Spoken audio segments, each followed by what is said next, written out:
Next आता है, next heading is environment.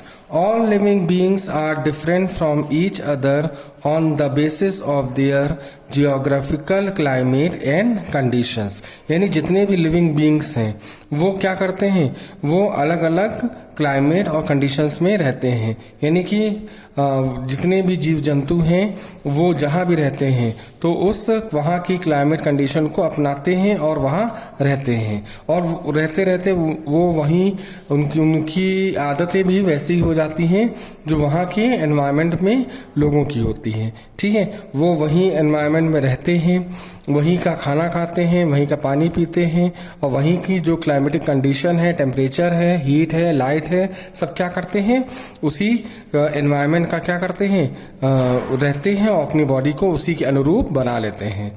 ठीक है, the surrounding that effect an organism is known as its environment. यानी कि एक ऐसा सराउंडिंग जिसके इफेक्ट से ऑर्गेनिज्म में क्या होता है, वहाँ रहता है, तो वो क्या कहलाता है, एनवायरनमेंट कहलाता है। ठीक, दीज सराउंडिंग्स में have both living and non living things. यानी कि उसके सराउंडिंग्स में कुछ लिविंग बीइंग्स भी होते हैं और कुछ नॉन लिविंग बीइंग्स भी होते हैं। ठीक, द नेचुरल एनवायरनमेंट और habitat is mainly made up of two components.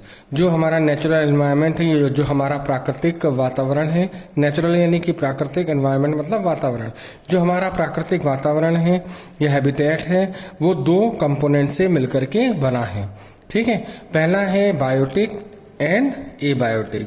पहला है आपका जैविक और दूसरा अजैविक। ये जैविक और अजैविक मतलब बायोटिक और एबायोटिक मतलब, बायोटिक मतलब होता है लिविंग बीइंग्स, ठीक, और एबायोटिक मतलब होता है नॉन लिविंग बीइंग्स। तो दोनों मिलकर के क्या बनाते हैं, नेचुरल एनवायरनमेंट बनाते हैं। तो हमारे एनवायरनमेंट में कई ऐसी चीजें होती हैं जो नॉन लिविंग भी हैं और लिविंग्स भी हैं। तो ये दोनों मिल करके क्या करते हैं, एक एनवायरनमेंट की रचना करते हैं। All living beings are component present in the environment are known as the biotic component. यानी जितने भी लिविंग बीइंग्स होते हैं वो अगर हमारे एनवायरनमेंट में रह रहे हैं तो उनको हम बायोटिक कंपोनेंट्स के नाम से जानते हैं।